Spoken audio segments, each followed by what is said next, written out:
Welcome to this explainer. Today, we're stepping right into a life-or-death courtroom drama from 399 BC that didn't just end a man's life, it completely altered human philosophy. We're going to adopt the role of a witness, observing a conversation and a court proceeding that absolutely shattered old paradigms and fundamentally altered how humanity perceives reality, truth, and faith. So let's dive right into this. Picture this for a second. You're standing before a jury of hundreds of your fellow citizens, your reputation is in ruins, your life is quite literally on the line, and instead of begging for mercy, you issue this chilling warning to your judges. If you kill the sort of man I say I am, you will not harm me more than yourselves. I mean, it takes a very specific kind of person to stand on the edge of oblivion and deliver a line like that. Section 1. The Trial of Socrates. Let's set the stage. To really grasp how reality shifted in that room, we need to look at who was actually on the chopping block. Meet our defendant, Socrates. He's a 70-year-old philosopher making his very first appearance in a law court, and he's facing two incredibly severe charges. They're accusing him of corrupting the youth of Athens and not believing in the gods of the city, but instead inventing new spiritual things. So this isn't just the trial of a man, it is a trial of his entire worldview. Now, his accusers, Miletus, Anytus, and Lycon, these guys were absolute masters of rhetorikai. In the old Athenian paradigm, justice was kind of just a theatrical performance. These men weaponized beautiful, embroidered, and stylized phrases against Socrates. The goal wasn't really facts, it was to persuade the jury through pure emotion. You can really see the clash of realities in the room right here. The prosecutors relied on this old reality of polished deception and protecting their reputations. But Socrates, he immediately flips the script. He insists on a new paradigm of raw, unpolished truth. He actually promises to use random words just as they come to him, trusting entirely in the justice of what he says. He strips away all the theater. Moving on to Section 2. The Divine Gadfly. Okay, so how does an old man just speaking the unpolished truth become literally the most hated guy in Athens? Well, we have to look at how this all started. Socrates tells this story about his friend Chaerephon visiting the famous oracle at Delphi. And the oracle declares that no man is wiser than Socrates. Shocked by this because, he felt he knew absolutely nothing, Socrates goes on this systematic quest. He interrogates politicians, poets, craftsmen. And what he finds is that because these men were skilled in one specific area, they falsely believed they possessed great wisdom in all things. So Socrates concludes that true human wisdom is recognizing that your knowledge is actually worth very little. By going around and publicly exposing their ignorance, he wasn't just trying to be difficult. He believed he was on a divine mission. He was trying to force Athenians to stop caring so obsessively about wealth, reputation, and honors, and instead focus on arete, which translates to virtue or excellence of the soul. He was literally trying to completely reorganize human priorities. This leads to one of my absolute favorite analogies.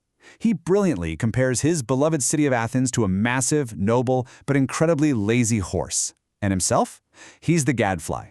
He tells the jury he was placed by the gods on the flank of this sluggish horse to bite it, annoy it, and rouse it awake all day long so that the citizens might actually examine their own souls.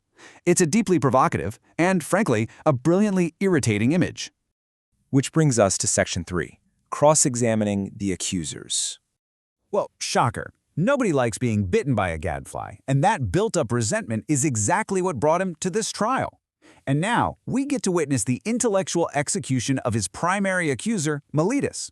Socrates doesn't just give a speech, he employs dialectike, what we now call the Socratic method. It's this rapid-fire, logical cross-examination meant to expose underlying contradictions. He brings Miletus up and traps him in a corner, live, right on the courtroom floor. First up, he attacks the charge of corrupting the youth. He corners Miletus, asking him who exactly improves them. Through this relentless questioning, he forces Miletus into the totally absurd position of claiming that the laws, the jury, the assembly, literally every single person in Athens improves the youth except for Socrates alone. Socrates points out how ridiculous that is. I mean, with horses, it's the specialized horse breeder who improves them, right? The majority of people would probably actually harm them. Building on that incredible momentum, Socrates turns to the charge of atheism with this beautifully simple philosophical trap. He sharply asks, does any man believe in human activities who does not believe in humans, or horseman's activities who does not believe in horses? Miletus, super reluctantly, has to admit that no, obviously, that's impossible. And boom, here's the final strike.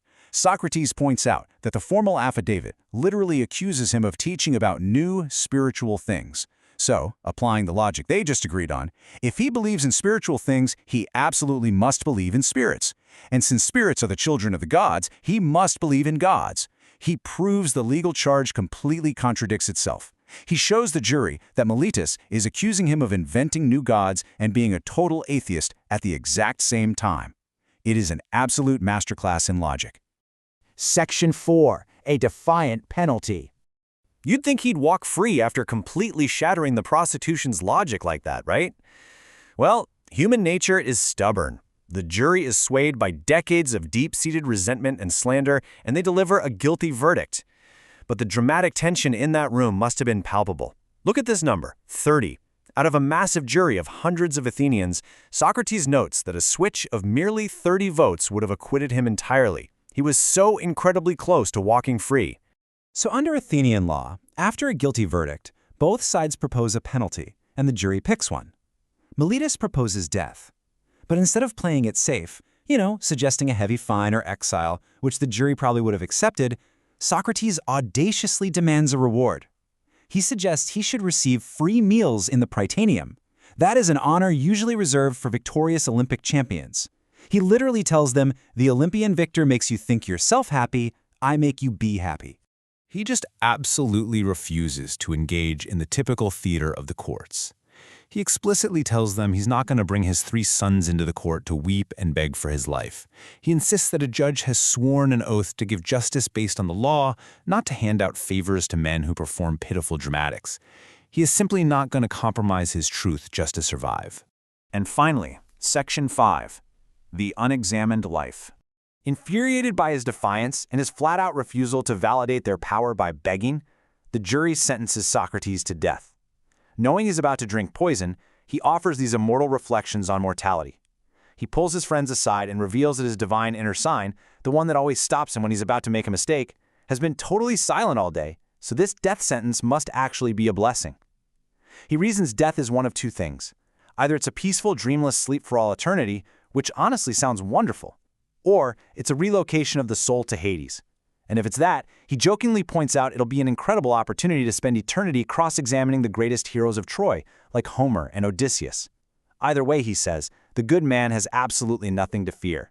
Before he heads off to face his execution, he drops what might be the most history-altering realization ever.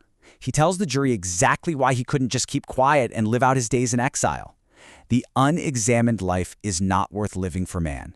This single sentence forever established the purpose of Western philosophy. It's the ultimate defense of critical thought, urging us that living blindly without questioning our values, our truths, and our reality is just a tragedy.